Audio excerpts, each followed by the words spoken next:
जो गांव स्तर पर हैं या आपके जिला स्तर या स्टेट स्तर पर जितनी भी कोचिंग्स चल रही हैं, कहने का मतलब है कुछ कोचिंग्स को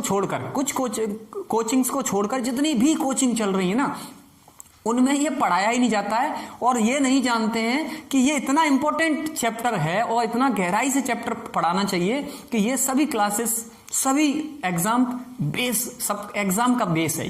ये क्लियर नहीं होगा ना, तो मुझे नहीं लगता वो सिर्फ क्वेश्चन कर सकता है, रट सकता है क्वेश्चन। नया क्वेश्चन आएगा नहीं कर पाएगा, क्योंकि उसको पता ही नहीं, रटवाए गए क्वेश्चन। तो आजकल स्कूलों में, आजकल कोचिंग सेंटरों में यही चल रहा है। जो लोग कुछ, मतलब मैं हर किसी की बात नहीं कर रहा हूं, कुछ लोगों की बात कर रहा हूं, ठीक है। चलिए अब कुछ और ज्यादा नहीं कहते, वो बहुत कुछ कह लिया मैंने। अब मैं आप इस चैप्टर को पढ़ाता हूं। एकेडमिक क्लास वाले भी इस एग्जाम या इस चैप्टर को देखेंगे, इस वीडियो को पूरा देखेंगे, ठीक है। चलिए, और अगर आप चैनल पे नए हो तो सब्सक्राइब जरूर कर लीजिए और लोगों को शेयर भी कीजिए अगर आपको क्लास पसंद आए तो, ठीक है। चलिए, चैप्टर का नाम क्या है? चैप्टर का नाम है नंबर सिस्टम। हिंदी में क्या कहेंगे इसको? संख्या पद्धति। संख्या पद्धति, ठीक है। मैं इंग्लिश में लिखता जाऊंगा, हिंदी में भी हिंदी में नहीं, कोई भी एक लैंग्वेज लिखूंगा, दूसरी लैंग्वेज में ट्रांसलेट करके आपको बोलूंगा, ठीक है। चलिए, नंबर सिस्टम में देखिए, नंबर सिस्टम सबसे पहले हमें यह पता होना चाहिए कि जब हमने जन्म लिया था, तो जन्म लेने के बाद जब भी हमें अपने मम्मी पापा, सबसे पहले माँ गुरु होती है, पापा हैं, तो मम्मी पापा ने पेरेंट्स से जो सबसे पहले मैथमेटिक्स में अगर तुम्हें पढ़ाया भी होगा तो डायरेक्ट आपको पहले पढ़ाया होगा, वो है आपकी गिनती। क्या? गिनती। 1 2 3, जिसको आप टेबल बोलते हैं, सॉरी काउंटिंग बोलते हैं, टेबल तो पहाड़े होते हैं। तो जब आपको ये पढ़ाया गया हो तो गिनती पढ़ाई होगी। तो यानी संख्याओं की स्टार्टिंग, नंबर की स्टार्टिंग कहां से हुई है, कौन सी नंबर से स्टार्टिंग हुई है, तो वो आपको सबसे पहले बेस समझना है। एक कहानी के थ्रू समझते हैं इस बेस को, कि कहानी ऐसी है, हंसी आएगी आपको जरूर, लेकिन इंटरेस्ट लेते हुए आपको पढ़ना है। ऐसे ही मैं पढ़ाते आया हूं, चाहे वो स्कूलों में हो, चाहे वो कोचिंग्स में हो। देखिए, मैं एक बरगद के पेड़ के नीचे बैठा था, ठीक है। ये करीबन बात है 200 से 300 साल पुरानी, ठीक है। तब मैं उस टाइम पे था। तो 200 से 300 साल बात पुरानी है, और भी पुरानी हो सकती है, मुझे इतना ध्यान नहीं पहले का, ठीक है। तो जब बैठे थे बरगद के नीचे, जब हम बरगद के नीचे बैठे थे, तो बरगद से जो बूलर होते हैं, जो गूलर बोलते हैं, जो गोल गोल से गिरते हैं, तो गिनना स्टार्ट हो गए। तो जैसे ही गिनना स्टार्ट हो गए, अब दिमाग में ये आया कि कितने गूलर हैं, ये पता कैसे चलेगा। तो सबसे पहले वहां पे जन्म जो हुआ वो हुआ काउंटिंग नंबर का। यानी कहने का मतलब, काउंटिंग नंबर नहीं बोलते हैं, काउंटिंग नंबर बाद में बोलेंगे। सबसे पहले जिसको हम बोलते हैं नेचुरल नंबर। आप सबसे पहले यही तो पढ़ते हो, कोई भी चैप्टर पढ़ते हो, नंबर सिस्टम का जैसे चैप्टर पढ़ते हो, किसी भी नंबर्स के बारे में पढ़ते हो, तो सबसे पहले नेचुरल नंबर्स।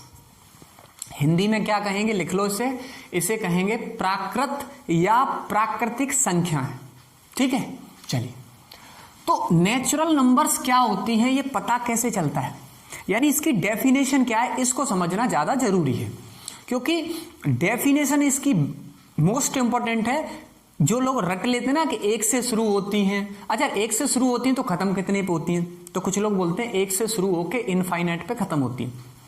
अच्छा ये बताइए, 1 से शुरू लेके इनफाइनाइट खत्म होती है, तो 1 से लेके इनफाइनाइट के बीच क्या 3/2 नहीं आ सकता? क्या 17/4 नहीं आ सकता? आ सकता है। और जबकि 17/4 है वो तो नहीं आता नेचुरल नंबर में। तो ये कोई परफेक्ट डेफिनेशन तो नहीं हुई ना। अब परफेक्ट डेफिनेशन दो। कुछ लोग ये बोलते हैं 0 से शुरू होती है। अगर 0 से शुरू होती है तो आपको, मुझे लगता है, बिल्कुल भी नॉलेज नहीं नेचुरल नंबर से। मैं जितने भी स्कूल्स में पढ़ाने गया हूं, यही मुझे आंसर मिलते हैं, 1 से शुरू होकर इनफाइनाइट तक खत्म होती है। तो पता नहीं 12th तक के स्टूडेंट, 11th तक के स्टूडेंट यही कहते हैं, ये 1 से शुरू लगे सर, 1 से शुरू होकर इनफाइनाइट तक खत्म होती है। गलत डेफिनेशन है। सर 0 से शुरू होती है, 0 से शुरू होती है, तो बिल्कुल कतई गलत डेफिनेशन है। सर 1 2 3 4 डॉट डॉट डॉट, भरे 1 2 3 4 डॉट डॉट का मतलब क्या? आगे क्या 25 आ सकता है क्या? 33 आ सकता है क्या? क्या 15/2 आ सकता है क्या?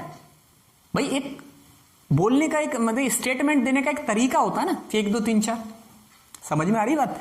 तो 1 2 3 4 नहीं बोलेंगे, उसको एक वे में पढ़ सकते हो कि 1 2 3 4 डॉट डॉट, ये लिखने का एक तरीका होता है, संख्या नहीं है, ऐसे तरीका होता है लिखने का। ठीक है, चलिए मैं बताता हूं इसकी जो परफेक्ट डेफिनेशन है वो है counting numbers are natural numbers. Counting numbers are natural numbers यानी गिनती की संख्या जितनी भी होती हैं वो सभी की सभी प्राकृत संख्याएं होती हैं। गिनती में प्रयोग होने वाली सभी संख्याएं प्राकृत संख्या हैं। अब कोई नहीं पूछेगा कि 17/2 आता है गिनती में कि नहीं आता है, आप सीधा तमाचा मार सकते हो उसको। क्यों? क्योंकि 17/2 तो गिनती में नहीं आता है।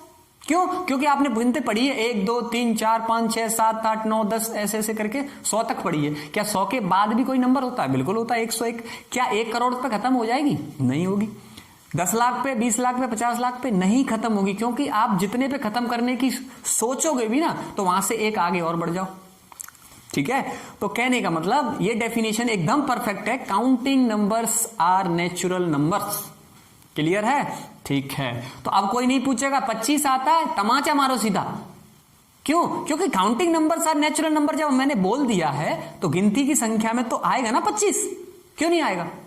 ठीक है, अब कोई ये बोले कि इसको लिखने का तरीका क्या होता है, एक वे रहता है लिखने का, तो इसका एक घर होता है ना, तो घर में जैसे लिखने के जैसे कार्ड आता है आपके नाम पे, जैसे आपके घर में बुजुर्ग हैं जो हैं, बाबा जी नहीं दादाजी हैं या पिताजी हैं, जो भी मतलब बुजुर्ग हैं जो पुरखा हैं, तो हमेशा जो कार्ड आता है शादी का, चाहे वो किसी भी तरह का आपके पास निमंत्रण आता है, तो वो उनके नाम क्या आता है यानी निमंत्रण कार्ड उनके नाम का ही आता है, यानी दादाजी के नाम का आता है, क्योंकि वो मुखिया हैं। तो ऐसे ही इस नेचुरल नंबर का कोई ना कोई मुखिया होगा, तो उस मुखिया का नाम क्या होता है? तो उस मुखिया का जो नाम होता है इसे प्रदर्शित करते हैं एन से, ये होता है इसका मुखिया। अब ए मुखिया है तो इसके घर में मेंबर कैसे होते हैं? सदस्य, मम्मी पापा या बेटा नाती पोता होते हैं, तो उसी तरह से इसमें मेंबर कैसे होता है? अब यहाँ नाती पोता तो होंगे नहीं, सीधी सी बात है, नंबर्स होंगे। अब मुझे बताओ लिखने का तरीका आपको बताना है, काउंटिंग नंबर होनी चाहिए, तो बताओ काउंटिंग कहां से शुरू हुई थी? जैसे क्लास में 50 स्टूडेंट बैठे हैं यानी एक लाइन बैठे, तो आप स्टार्ट कैसे करोगे? 1 2 3 4 ऐसे स्टार्ट तो नहीं करोगे ना कि ऐसे कहीं स्टार्ट कर दो 1 1.5 2 2.5 पौने 3 पौने 4। क्या साइज देख के करोगे? नहीं ना, आप करोगे तो काउंटिंग 1 से स्टार्ट करोगे, 1 2 3 4 5 6 7, जहां तक भी एंड हो जाए वहां रुक जाओगे। तो कहने का मतलब और एक स्टूडेंट आ जाए तो और जोड़ दोगे। कहने का मतलब खत्म तो हो ही नहीं सकता, यानी ये जो नंबर है वो खत्म नहीं हो सकती। तो स्टार्टिंग कहां से होगी? 1, फिर कौन आएगा? 2, फिर कौन आएगा? 3, फिर कौन आएगा? 4। अब मत लिखो डॉट डॉट डॉट डॉट, कहां तक? इनफाइनाइट। इनफाइनाइट आप लिखना चाहो तो ठीक है, अगर मैंने डॉट डॉट करके छोड़ दिया इसका मतलब आप समझ जाइए कि ये जो है वो एंड होने वाला नहीं है, क्योंकि एंड में मैंने कोई नंबर नहीं लिखा है। अगर मैं इनफाइनाइट लिख भी देता हूं तो इनफाइनाइट कोई नंबर नहीं होता। इनफाइनाइट एक ऐसी वैल्यू है जिसको मीनिंगलेस भी बोल सकते हैं। इनफाइनाइट एक ऐसी वैल्यू जहां तक आप नहीं पहुंच सकते। ठीक है, चलिए तो ये क्लियर हो गया। दूसरा, अब क्या हुआ, वो बरगद के नीचे फिर हम बैठे थे ना, तो बरगद के नीचे बैठे थे तो वहां से क्या हुआ कि आ गया 0। कहने का मतलब है कि जैसे ही मैं वहां पे घटाना तो जानता ही था, घटाना कि मम्मी पापा ने सिखाई दिया था, तो जैसे 2 में से मैंने 2 को घटाया, 2 में से मैंने 1 को घटाया तो आंसर आया 1, और मैंने 3 में से 1 को घटाया तो आंसर आया 2। लेकिन मेरा मन ऐसा किया कि भाई 3 है और 3 ही घटा दो तो आंसर कितना आया? 0। अब आपने एक चीज देखी कि 0 तो इसमें है ही नहीं, 0 तो इसमें है ही नहीं, तो अब क्या करें? तो 0 को अब किसी ना किसी घर में डालना पड़ेगा, यानी किसी ना किसी घर में ले जाना पड़ेगा। तो किसी ना किसी घर में ले जाना पड़ेगा, तो उसका नाम अब पड़ गया, नाम क्या हो गया पता है? अब नाम जो हो गया वो हो गया आपका होल नंबर्स। क्या हो गया? Whole numbers. हिंदी में से बोलते हैं पूर्ण संख्याएं, पूर्ण संख्याएं। चलिए, तो पूर्ण संख्याओं की डेफिनेशन क्या होगी? भाई पूर्ण संख्याओं की डेफिनेशन ये होगी कि ये जो नंबर्स आपके पास हैं, अगर इसमें 0 को भी जोड़ लिया जाए, जोड़ने का मतलब ये नहीं है कि प्लस करना है, जोड़ने का मतलब है आप शामिल करना है। कहने का मतलब शामिल करना है, तो शामिल करना है तो, और इसको सबसे बड़ी बात है, इसका मुखिया कौन होता है? इसका मुखिया होता है W। देखो नंबर से स्टार्ट होना, n नेचुरल है तो n है, W है तो यहाँ पे W है। अब ध्यान रखना ऐसा जरूरी नहीं होता कि R से स्टार्ट हुआ है वो R ही होगा, Q से स्टार्ट हुआ वो Q होगा, ऐसा कुछ भी जरूरी नहीं होता है। जिससे प्रदर्शित करें, यानी कहने का मतलब है जो हमारे गणितज्ञ थे जिससे प्रदर्शित वो कर चुके हैं, ऐसा ही हम करते आ रहे हैं। ठीक है, चलिए, तो W से प्रदर्शित करें थे। अब मुझे बताओ, जीरो आ गया इसमें शामिल, यानी अपने पास ये था ना 1 2 3 अप टू सो ऑन, यानी इनफाइनाइट, इतना तो था ही अपने पास, इसमें जीरो को शामिल और कर लिया गया। तो शामिल कर लिया गया, तो अब बताओ जीरो को कौन सी जगह पे रखना है। तो काफी लोग, क्या हर कोई जानता होगा कि जीरो जो है वो 1 से पहले आएगा, हर कोई जानता है। तो जीरो जो है वो 1 से पहले आएगा। अब आपने एक चीज देखी कि मैंने 3 संख्याएं यहां लिख दी हैं, चौथी नहीं लिखी है। यहां पे भी मैंने ऐसे, अगर मान लो मैं 3 संख्या लिख देता हूं तो क्या ये गलत होगा? नहीं। तो ध्यान रखना, कोई भी समुच्चय या कोई भी सीरीज जो श्रेणी होती है, जैसे समांतर श्रेणी, गुणोत्तर श्रेणी, हरात्मक श्रेणी, कोई भी जो श्रेणी होती है उसके मिनिमम 3 पद लिखना जरूरी है, तब वो समझ में आती है कि वो समांतर है या गुणोत्तर है। क्यों?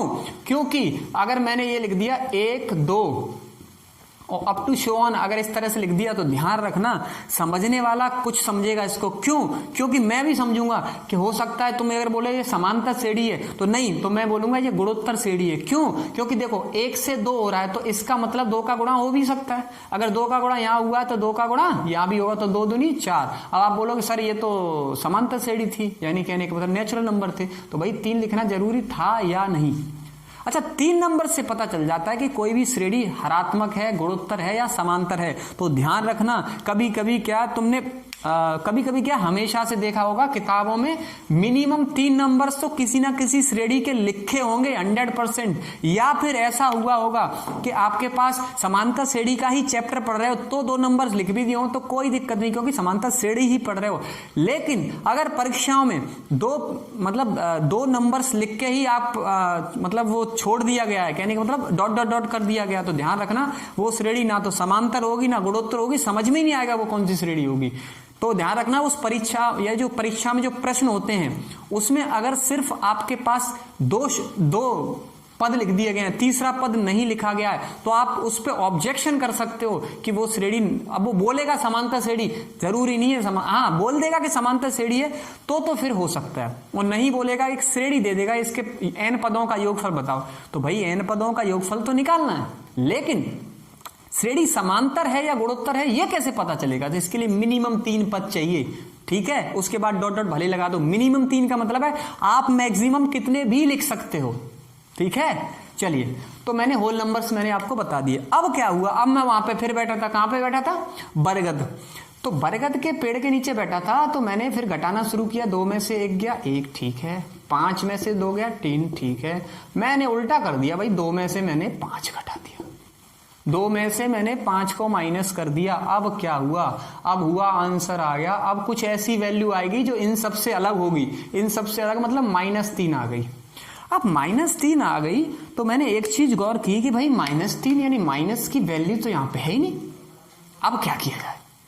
तो अब क्या किया जाए? तो अब इन वैल्यूज को कहीं ना कहीं किसी ना किसी घर में रखा ही जाएगा, रखा जाएगा। तो मैंने रख दिया। कहां पे रख दिया? मैंने नहीं रखा है, रखा किसी और ने है, मैं तो बता रहा हूं एक कहानी के थ्रू, ठीक है। चलिए, तो मैंने जो रखा है वो रखा है आपका इंटीजर्स, ठीक है, इंटीजर्स। तो इंटीजर्स का मतलब हिंदी में बोलते हैं इसको पूर्णांक संख्याएं। इंटीजर्स नंबर्स को अगर लिख दोगे तो इसको बोलेंगे पूर्णांक संख्याएं। तो इंटीजर नंबर को किससे प्रदर्शित करते हैं? तो देखो, इसका पहला लेटर क्या है? आई। तो इसको तो जेड से भी डिनोट करते हैं और आई से भी डिनोट करते हैं, तो कोई दिक्कत नहीं। आप जेड लिखा हो तो भी समझ लेना इंटीजर है, और आई लिखा हो तो भी इंटीजर है, ठीक है। चलिए, तो इंटीजर को रखा गया। अब बताइए कि अब इसकी डेफिनेशन क्या होगी? इस इंटीजर की जो डेफिनेशन होती है, तो जो जेड होता है ना, जेड या आई जो होता है वो 2 नंबर से कंबाइंड है। कंबाइंड का मतलब है मिले हुए हैं। वो क्या क्या है? एक तो है आपके पास W, एक है n में लगा दो माइनस। तो ये जो 2 सेट है ना, ये जो समुच्चय है, यानी ये 2 घर हैं, अगर उनको आपस में मिला दिया जाए तो आपके पास जो नंबर्स मिलते हैं वो इंटीजर्स नंबर्स होते हैं। कैसे? देखो, W में क्या होता है? 0 1 2 और 3 अप टू सो ऑन। अब n में मैंने आगे माइनस लगा दी, यानी n में जो भी आपके पास नंबर है, नेचुरल में जो भी नंबर्स हैं, बस उसमें माइनस लगा दीजिए। क्या? -1 -2 -3 अप टू शो। तो इनको आपको मिलाना है। अब देखो मिलाने का तरीका क्या, आप जानते हो कि एक लाइन पड़ी होगी कि बीच में जो है वो 0 रहता है। 0 के अगर लेफ्ट में आओगे, मतलब बाएं तरफ आओगे, तो क्या होता है, माइनस की वैल्यूज होती है। 0 के अगर राइट में यानी दाएं जाओगे तो वो प्लस की वैल्यूज होती है। तो ये तो सबको पता ही होगा। तो अब ध्यान रखिए डेफिनेशन कैसे बन गई, 2 नंबर से मिलके बना है। कैसे कैसे, बीच में भाई 0 के इधर क्या आएगा -1, इधर क्या आएगा -2, इधर 3 नंबर्स मैंने लिख दिए तो कोई दिक्कत नहीं। तो यहाँ आएगा माइनस का इनफाइनाइट, यानी इनफाइनाइट जो है माइनस की तरफ, ठीक है। इधर क्या आएगा +1, आपको पता है प्लस चिन्ह लगाया नहीं जाता, अकेला प्लस लगाया नहीं जाता। 1 2 3, इधर भी लिख दो -3, कोई दिक्कत नहीं है। अप टू शोन, इधर क्या होगा प्लस इनफाइनाइट, ठीक है। तो ये हो गया आपका इंटीजर नंबर, ठीक है। अब क्या हुआ, अब देखिए इंटीजर लिखने का एक और तरीका, इसको लिखने का एक और तरीका, वो तरीका क्या है कि आप ये बताइए कि 0 को छोड़कर जितने भी इसमें नंबर्स हैं वो प्लस में भी हैं और माइनस में हैं, लेकिन 0 है वो ना तो प्लस में ना माइनस में। कहने का मतलब है कि जो 0 है वो ना तो इसके आगे प्लस है ना तो इसके आगे माइनस है, यानी होता प्लस है लेकिन ऐसा वास्तव में सही नहीं, क्योंकि 0 is neither positive nor negative. वो क्यों होगा बताएंगे। तो अब देखिए एक माइनस प्लस का भी है, एक माइनस का भी, तो मैं ऐसे लिख सकता हूं +-1 लिख सकते हैं। अच्छा 2 +-2, 3 +-3 up to show on plus infinite. क्या हम लिख सकते हैं? बिल्कुल लिख सकते हैं। 0 के अलावा सारे जो नंबर्स हैं आपके पास पॉजिटिव भी हैं और नेगेटिव भी हैं। अब देखिए आप जो इंटीजर्स होता है इसको बहुत अच्छे से पढ़ना है। इंटीजर्स तो होते हैं टोटल 5 टाइप के होते हैं, इनको पढ़ना बहुत जरूरी है। चकमा खाते हैं लोग, और देखना इसमें इनका जो यूज है ना वो हर एक चैप्टर में आपका आएगा, बताएंगे। जब आप पढ़ोगे पॉलिनोमियल पढ़ते हो तो बस क्वेश्चन रटे जाते हो, रट ले क्वेश्चन पूछूंगा, पूछते हैं ना, जब भी मैंने स्कूलों में गया हूं तो मैं पूछता हूं कि ये बताइए जो पॉलिनोमियल उसकी डेफिनेशन क्या होती है और जो पावर होती है वो कहां से आती है, नहीं पता रहता है। तो देखिए सबसे पहले इंटीजर्स जो होता है वो आपका एक तो होता है पॉजिटिव इंटीजर +VE मतलब पॉजिटिव, एक होता है आपका 0, क्या होता है 0 यानी 0 इंटीजर, एक होता है आपका नेगेटिव इंटीजर, एक होता है आपका नॉन नेगेटिव इंटीजर, और एक होता है आपका नॉन पॉजिटिव इंटीजर। बहुत ध्यान रखना है, इनको बहुत अच्छे समझना। एक होता है पॉजिटिव यानी धनात्मक पूर्णांक, एक होता है 0 यानी शून्य पूर्णांक, एक होता है नेगेटिव इंटीजर यानी ऋणात्मक पूर्णांक, साथ साथ लिखते जाइए। एक होता है नॉन नेगेटिव मतलब गैर ऋणात्मक पूर्णांक, एक होता है नॉन पॉजिटिव गैर धनात्मक पूर्णांक। आई बात समझ में? चलिए पॉजिटिव का मतलब आप समझ रहे हो जिसमें जितने भी पॉजिटिव हो। 0 ध्यान रखना, नाइदर पॉजिटिव नॉर नेगेटिव, 0 ना तो पॉजिटिव है और ना ही नेगेटिव है। तो 0 ना तो पॉजिटिव में रखना और ना ही नेगेटिव में रखना। 0 अगर रखना भी है ना तो कहां पे रखना है, तो ध्यान रखना 0 जो है वो यहां पे ही रखना है, बस केवल 0। अब देखो पॉजिटिव इंटीजर होता है उसको प्रदर्शित करेंगे आप Z+ से, मतलब Z का मतलब इंटीजर में वो वाले इंटीजर जो पॉजिटिव हैं, या तो इसको आप लिख सकते हो I+, क्या लिख सकते हो I+। अब इसका बताओ पॉजिटिव में क्या निकालूंगा, तो आपको पता है पॉजिटिव में निकालूंगा 1 2 3 up to show on infinite होगा। अब आपने एक चीज गौर नहीं की कि भाई ये जो नंबर्स है ना वो कुछ देखे से लग रहे हैं। कहां पे देखे लग रहे हैं, बोले इसमें देखे लग रहे हैं। तो ध्यान रखना पॉजिटिव इंटीजर वो n के बराबर ही होता है, नेचुरल नंबर, ठीक है। चलिए तो 0 मैंने बता ही दिया। अब आ जाइए नेगेटिव इंटीजर। तो नेगेटिव में क्या होता है, जो नेगेटिव है इसको या तो Z- से ऊपर या तो I- से डिनोट करेंगे। बताइए इसका सेट क्या बनेगा, तो इसका जो सेट बनेगा वो बनेगा आपका -1 -2 -3 up to show on infinite. आई बात समझ में? ध्यान रखना ये जो है वो आप किसी से मैच नहीं खा रहा है, पूरा मैच नहीं खा रहा है, तो ये नहीं होगा। यानी ये जो है जैसे n के बराबर है वो ये किसी के बराबर नहीं होगा, ये अलग से है, ठीक है। तो आप इसको कॉपी कर लीजिए क्योंकि मेरे पास इतना जगह है नहीं इतनी। चलिए मैं यहां पे बता देता हूं, नॉन पॉजिटिव, नॉन नेगेटिव और नॉन पॉजिटिव। तो सबसे पहले मैं आपको नॉन नेगेटिव बताता हूं। तो देखो नॉन नेगेटिव जो होते हैं, नॉन नेगेटिव यानी जो नेगेटिव नहीं है और जीरो भी नहीं होना चाहिए, क्योंकि नेगेटिव, ये बताओ जीरो को ना तो आप पॉजिटिव में रख रहे हो ना नेगेटिव में रख रहे हो, तो अकेले जीरो में रख रहे हो। तो जीरो जो होता है वो नॉन नेगेटिव में भी होता है और जीरो जो होता है वो नॉन पॉजिटिव में भी होता है। ध्यान रखना, क्योंकि जीरो नॉइदर पॉजिटिव नार नेगेटिव, ना तो धन का है ना ही ऋण का है, तो जीरो तो दोनों में ही शामिल होगा, यहां भी होगा और यहां भी होगा। अब लिखा है नॉन नेगेटिव, मतलब जो नेगेटिव नहीं है, तो मतलब पॉजिटिव है, पॉजिटिव रख दो 0 1 2 up to show on. Clear है? अब आप एक चीज देखो कि ये भी कुछ देखा देखा लग रहा है, 0 1 2 देखा देखा लग रहा है, मतलब इसको क्या बोलोगे आप? W। ठीक है, चलिए। एक होता है नॉन पॉजिटिव, नॉन पॉजिटिव मतलब जीरो तो आ ही चुका है, तो नॉन पॉजिटिव जो पॉजिटिव नहीं है मतलब नेगेटिव है, -1 -2 -3 अप टू शो। ठीक है, तो इनको बहुत बेहतर समझना है। अब बोलोगे सर इसका प्रयोग कहां है? आपको यही नहीं पता है इसका प्रयोग कहां है, और आपने 9th भी कर लिया, 10th भी खूब सारे क्वेश्चन लगा लिए, परसेंटेज भी बना के बैठ गए। ठीक है, क्योंकि लिखोगे तो परसेंटेज तो बनेगी, थोड़ी बहुत तो बनेगी। अब ये आप बताइए मुझे कि नॉन पॉजिटिव नॉन नेगेटिव का यूज कहां पे? तो मैं बताऊं, आपने पॉलिनोमियल चैप्टर पढ़ा होगा। पॉलिनोमियल जो चैप्टर पढ़ा होगा वहां पे एक शब्द प्रयोग होगा, आप अपनी किताब खोल के देख लेना, कि जहां n एक ऋणोत्तर पूर्णांक है, चैप्टर का नाम है बहुपद यानी पॉलिनोमियल। वहां पे जरूर जब पॉलिनोमियल की वहां पे डेफिनेशन दी जाएगी तो वहां पे लिखा होगा कि n एक ऋणोत्तर पूर्णांक है, n is a non negative integer. बस, ऋणोत्तर यानी गैर ऋणात्मक पूर्णांक है। ठीक है, इसका ध्यान रखना। पढ़ना है, अच्छे से पढ़िए, पढ़ाना है वो भी आप अच्छे से पढ़ाइए।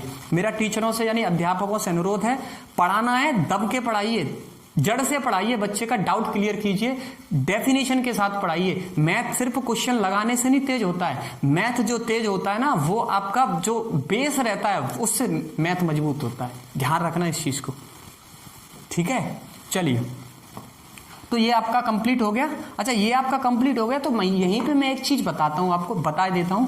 वो क्या है कि आपने एक चीज देखी कि जैसे ही मैं W में पहुंचा तो N वाले सारे मेंबर आ गए थे, यानी W में 0 ज्यादा था लेकिन N भी तो था पूरा पूरा। अच्छा, अब आपने ये देखो, इसमें जो W के जितने मेंबर हैं वो इसमें देख लो, 0 1 2 3 अप टू शो ऑन। तो अब मैं पढ़ाई लाइन से रहा हूं। अब आप ये बताओ, रेशनल नंबर का चैप्टर है, डायरेक्ट मैं रेशनल पढ़ा दूं, क्या समझ में आएगा? 9th क्लास में रेशनल नंबर का चैप्टर है और 10th क्लास में रियल नंबर का चैप्टर है या रेशनल नंबर का चैप्टर है, तो आपको समझ में आएगा क्या? नहीं आएगा ना। तो बेस्ट ये रहता है कि आप जड़ से कीजिए कंप्लीट, तब आप 12th अच्छे से कर पाओगे और 12th में अच्छे नंबर ला पाओगे। सिर्फ नंबर लाने से आप तरक्की नहीं कर पाते। 95% वाले घर पे बैठे हैं। ठीक है, आपका बेस मजबूत होगा, IIT JEE चाहे कोई सा एग्जाम भी निकाल सकते हो।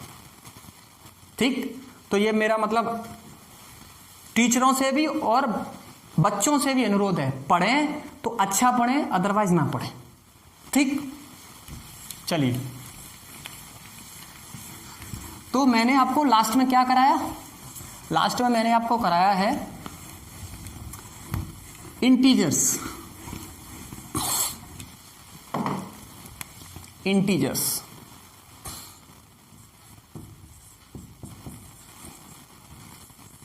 तो इंटीजर्स आप ध्यान रखना, क्योंकि इसका फिर प्रयोग आगे होगा, जो नंबर्स आएंगे लाइन बाई लाइन पढ़ा रहा हूं मैं आपको।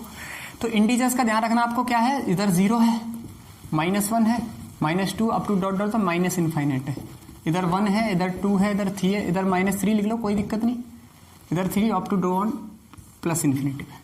तो ये तो पता ही है, ये तो मैंने बता ही दिया आपको। अब आपके पास आता है रेशनल नंबर्स, हिंदी में इसको बोलते हैं परिमेय संख्याएं। अब ध्यान रखिए, मैंने पहले ही बताया था कि जरूरी नहीं होता है जो जिसका पहला लेटर रहता है उसी से डिनोट करते हैं, ऐसा जरूरी नहीं है। अब इसका मतलब ये थोड़ी कि हम R से डिनोट करेंगे, लेकिन इसको बताया गया है कि इसे Q से डिनोट करना हमेशा। किससे? Q से। अब बताओ रेशनल नंबर की डेफिनेशन। तो ध्यान रखना, रेशनल नंबर की डेफिनेशन जहां भी गया हूं मुझे गलत डेफिनेशन ही मिली है, कहीं भी गया हूं मुझे गलत डेफिनेशन मिली है। चाहे मैं एकेडमिक पढ़ाया हूं, चाहे वो नॉन टेक्निकल, चाहे वो टेक्निकल, चाहे वो अरिथमेटिक में पढ़ाया हूं, डेफिनेशन अच्छी मिली नहीं मुझे आज तक। ठीक है, तो देखिए, क्योंकि उन्हें पढ़ाई नहीं गया इतना, पढ़ाया जाएगा ना, आपका बेस अच्छा किया जाएगा ना, तब आपका कुछ मजबूत होगा। डायरेक्ट क्वेश्चन तो हम भी करा देंगे, हमारे पास भी गाइड है, हर किसी के पास गाइड है, हम भी क्वेश्चन करा सकते हैं। बताइए कौन सा क्वेश्चन कराना है, आज प्रश्नावली स्टार्ट कर दूं, बताइए। ठीक है, तो मैं नाराज ऐसे ही नहीं हो रहा हूं, पढ़ाइए तो तरीके से पढ़ाइए, और आपको पढ़ना है तरीके से पढ़ना है, तब आप कुछ कर पाओगे। चलिए, तो रेशनल नंबर, रेशनल नंबर की डेफिनेशन क्या होती है बताइए।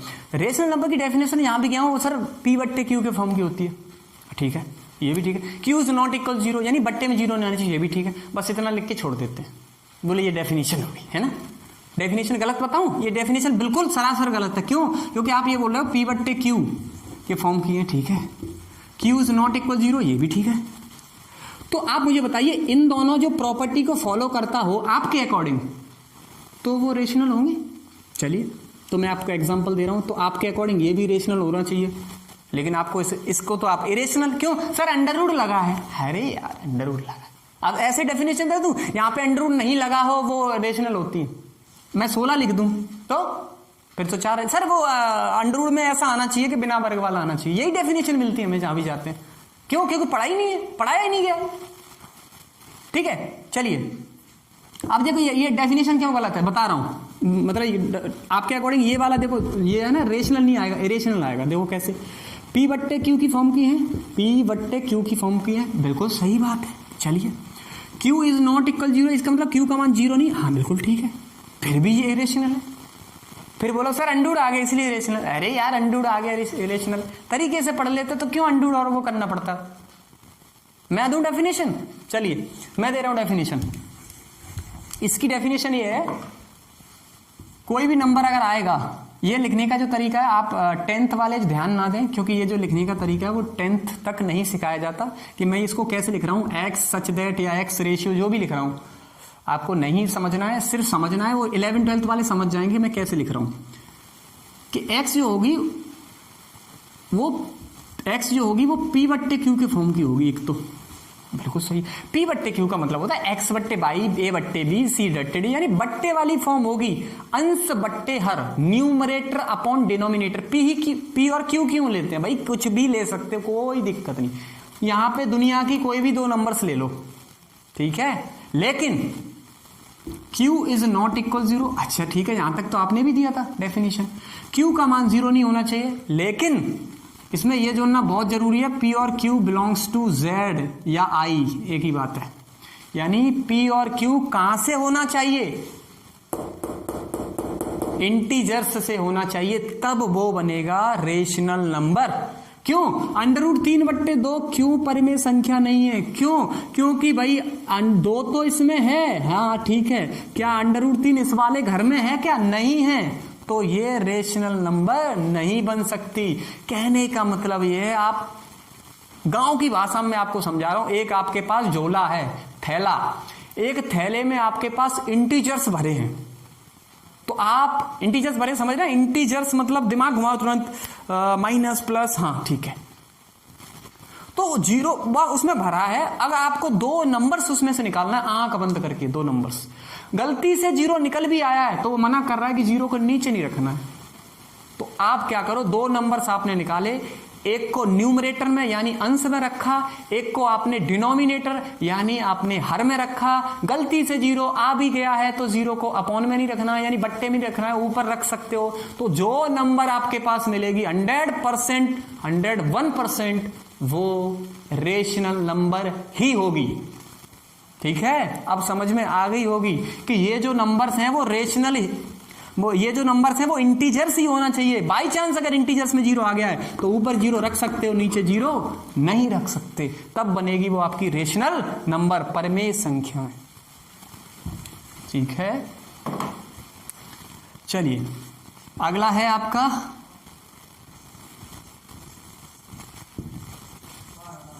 Irrational numbers. हिंदी में क्या कहेंगे इसे पता होगा हर किसी को, अपरिमेय संख्याएं। तो आप ये समझिए बस इतनी डेफिनेशन, क्योंकि इनमें मैं डिफरेंस करके बताऊंगा तो ज्यादा अच्छे से समझ में आएगा, कि अभी बता दूंगा कोई मतलब नहीं रहेगा, किताबों में लिखा रहता है। बस ये समझिए, इरेशनल नंबर को आप क्यू कॉम्प्लीमेंट से प्रदर्शित कर सकते हैं और करते हैं। जो बीएससी और एमएससी लेवल की जो किताबें हैं उसमें क्यू कॉम्प्लीमेंट से ही प्रदर्शित किया गया है, क्यू कॉम्प्लीमेंट, सी लगा देते ऊपर। तो इसकी परिभाषा जो है वो सिर्फ इतनी है अभी फिलहाल, क्योंकि रेशनल और इरेशनल अभी मैं फर्क करके बताऊंगा तब तुम्हें समझ में आएगा। तो इसकी परिभाषा ये है, जो संख्याएं परिमेय नहीं होती वो अपरिमेय होती हैं। तो आप, मैं बताऊं सबसे बढ़िया तरीका इसको वो करने का, P और Q में से कम एक चीज या दोनों चीज फेल हो जाए। कहने का मतलब है P और Q जो मैं बोल रहा था ना इंटीजर से आना चाहिए, वो इंटीजर से ना आए, वो और किसी घर से आ जाए, कोई दिक्कत नहीं। अब आप बोलो सर नेचुरल वाले घर से आ गए, तो अब एक गधो, जो नेचुरल वाला है तो यह नेचुरल नहीं है ये नंबर्स। मैंने बताया था कि पिछला वाला जो है वो अगले वाले में शामिल होता है। आई बात समझ में? तो मैंने इसलिए तो ये बड़ा घर ले लिया, छोटा घर क्यों नहीं लिया? ठीक है, तो ध्यान रखना, जब इसमें से ले रहा हूं तो 100% नेचुरल में से भी ले रहा हूं, 100% डब्लू में से भी ले रहा हूं, होल नंबर्स में से। आ रही है बात समझ में? तो आप ये समझिए, इनमें से प्रॉपर्टी अगर फेल, देखो Q इज नॉट इक्वल 0, ये प्रॉपर्टी नहीं है। देखो ये जीरो बट्टे में आ भी जाता है तो वो इरेशनल नहीं होगी, फिर तो उसका मीनिंगलेस हो जाएगा, इनफाइनाइट हो जाएगी, या फिर मीनिंगलेस 0.0 भी आ गया तो वो एक अलग चीज है। लेकिन जीरो वाली प्रॉपर्टी फॉलो हो ना हो उससे कोई मतलब नहीं, बस ये प्रॉपर्टी अगर फॉलो नहीं हुई कि P और Q इंटीजर से होना चाहिए तो समझ लीजिए आप 100% वो इरेशनल नंबर ही होगी, अपरिमेय संख्या होगी। बस इतना आप फिलहाल समझना है। इन दोनों में डिफरेंस करके बताऊंगा तो आपको ये समझ लो, इरेशनल रेशनल में जिंदगी भर कभी भी समस्या नहीं होगी, पूरी लाइफ टाइम। ठीक है, मरने के बाद का पता नहीं। ठीक है, तो चलिए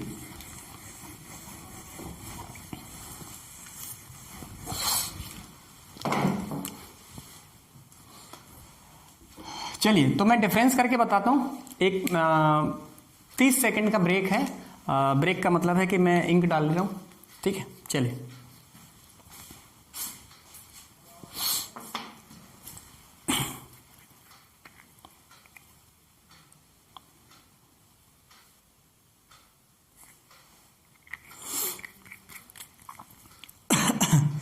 सॉरी,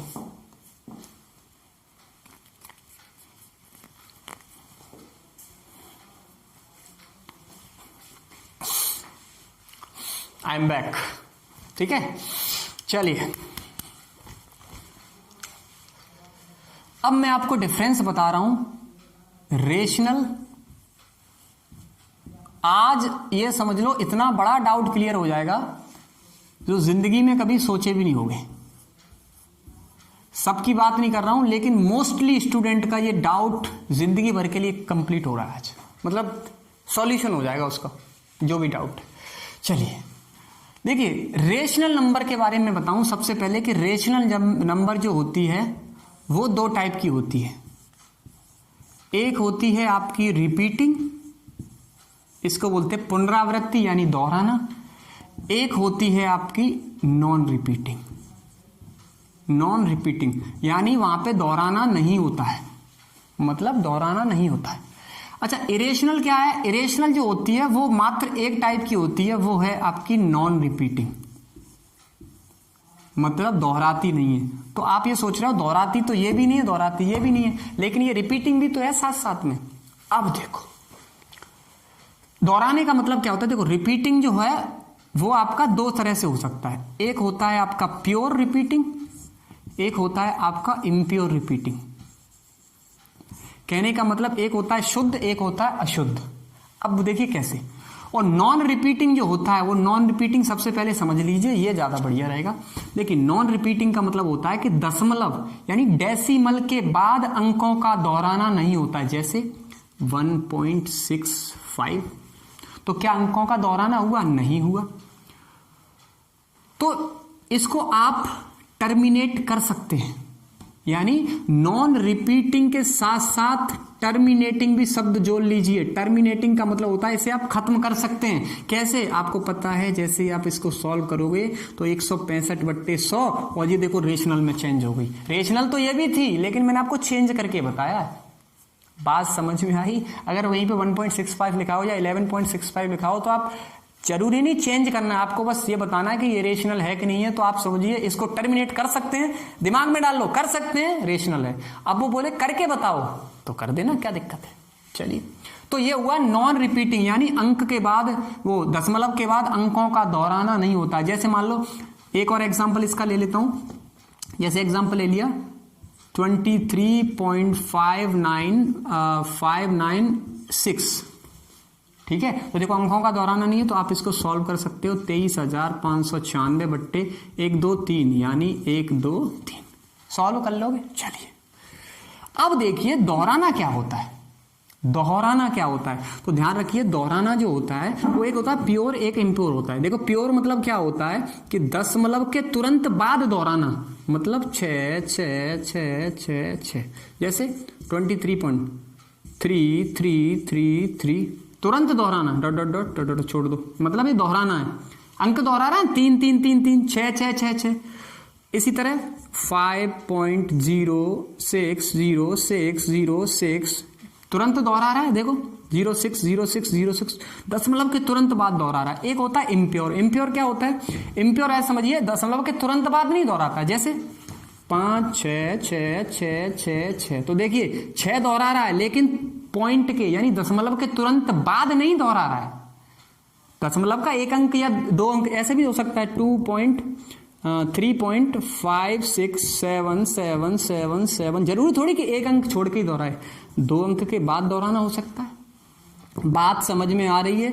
तो आप ये देखिए रिपीटिंग तो है, लेकिन रिपीटिंग के साथ इसको टर्मिनेटिंग भी है। कैसे टर्मिनेट नहीं कर सकते आप मुझे बताओ, ये सॉल्व नहीं कर सकते, आप जानते होंगे कि कैसे सॉल्व करते हैं इसको। जितने अंकों पे बार है उतना 99, जितने अंकों पे बार नहीं है उतना 0, ये सब सॉल्व करते हो ना 9 करके, 6/99, इस तरह से सॉल्व करते हो। नहीं किया मैं कराऊंगा, मैं हूं।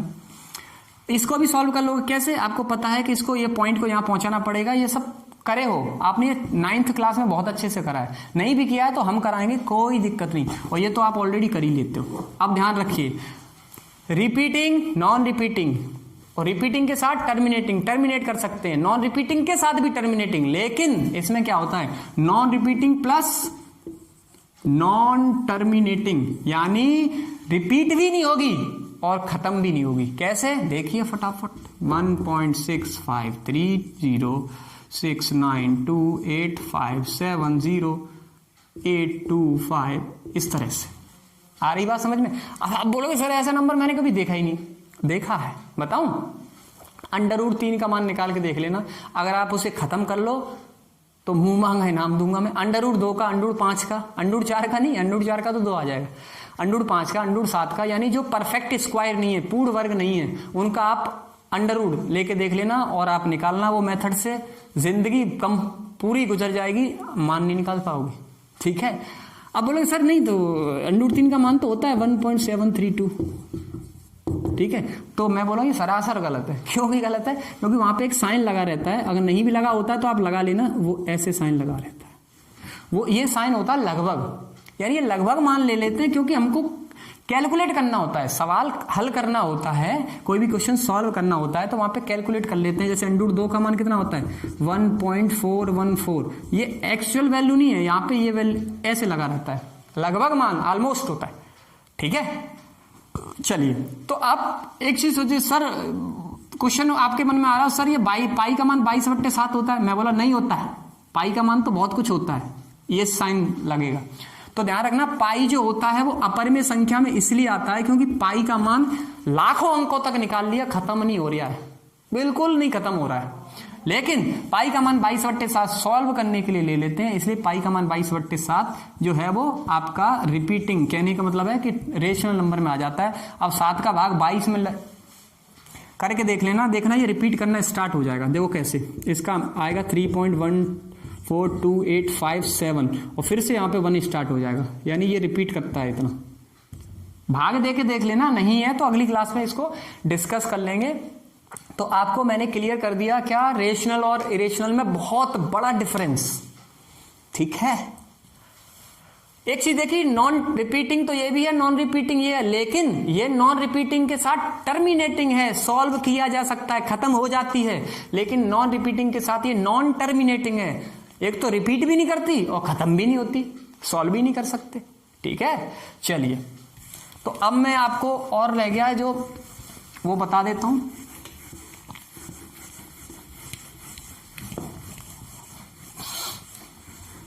वीडियो की मुझे लगता है लेंथ ज़्यादा हो रही है, तो अब मैं आपको नेक्स्ट वीडियो में इसी का जो पार्ट 2 बनाऊंगा, इसमें आपको बताऊंगा, एक तो बताऊंगा इमेजिनरी नंबर जो आईओटा होती है, I equal to root of -1, उसके बाद आपको बताऊंगा रियल के साथ साथ फिर आपको बताऊंगा कॉम्प्लेक्स नंबर जो सम्मिश्र संख्या होती है, a+ib a-ib के फॉर्म की, a+-ib के फॉर्म की, तो ये सब बताऊंगा मैं। उसके बाद आपको फिर इन्हीं नंबर से रिलेटेड कुछ नए नए नंबर्स निकालूंगा, क्या, जैसे सम संख्याएं, 2 से डिवाइड वाली, विषम संख्याएं, वो भी बताऊंगा। उसके साथ साथ परफेक्ट नंबर एक होती, परफेक्ट नंबर, वो पूर्ण कालिक या पूर्ण संख्या जो भी होती है वो बताऊंगा। इसके साथ अभाज्य संख्या बताऊंगा, भाज्य संख्या बताऊंगा, और सम विषम हो गया। इसके साथ साथ आपको पूर्णकालिक हो गया। चलिए, इसके बाद आपको डिविजिबिलिटी रूल बताऊंगा कि मतलब कौन सी संख्या में किसका भाग जाएगा, ये तुरंत पता करने के लिए क्या रूल रहता है। ठीक है, वीडियो की लेंथ ज्यादा होने से काफी स्पेस भी इतना रहता नहीं है, तो स्पेस कम, मतलब स्पेस कम घेरे, इसलिए मैं नेक्स्ट वीडियो को बनाऊंगा, उसमें आपको ये सारी चीजें डिस्कस करूंगा। ये वीडियो इतना इंपॉर्टेंट है, और जो पार्ट 2 आएगा, इन दोनों वीडियो को आप मिला के देख लीजिए, नंबर सिस्टम का कोई भी डाउट आपके दिमाग में आएगा ही नहीं, चांस ही नहीं है। ठीक है, तो चलिए आप पढ़िए। अगर आपको पसंद आता है मेरा पढ़ाना, टीचिंग मेथड पसंद आता है, तो आप चैनल पर नए हो तो सब्सक्राइब कीजिए, लोगों को शेयर भी कीजिए, उनसे भी सब्सक्राइब करवाइए।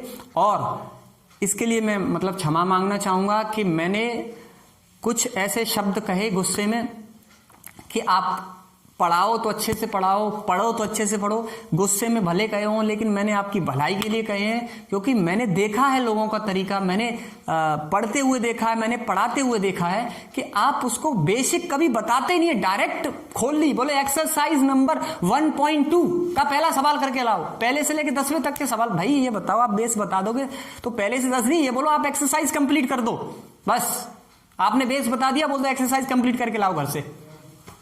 आ रही है बात समझ में? इसलिए मैं नाराज हुआ था। ठीक है, तो क्योंकि मैं जहां भी गया हूं, जिस स्कूल में गया हूं, जिस कोचिंग में गया हूं, कभी भी मैंने बेस नहीं छोड़ा है। बेस को पढ़ा के ही कभी मैंने एक्सरसाइज पे ध्यान नहीं दिया, चाहे वो मैंने छोटी सी क्लास को पढ़ाया हो, चाहे मैंने 12th को पढ़ाया हो, चाहे मैंने BSc को पढ़ाया हो, लेकिन मैंने कभी भी बेस किसी का नहीं छोड़ा। तो बेस मजबूत कीजिए, तब आप बहुत अच्छा तरक्की कर सकते हो। अदरवाइज जो चल रहा है वो तो आप जानते हो सब कुछ। ठीक है, तो वीडियो में इतना ही, नेक्स्ट वीडियो में पार्ट 2 में मिलते हैं। नमस्कार।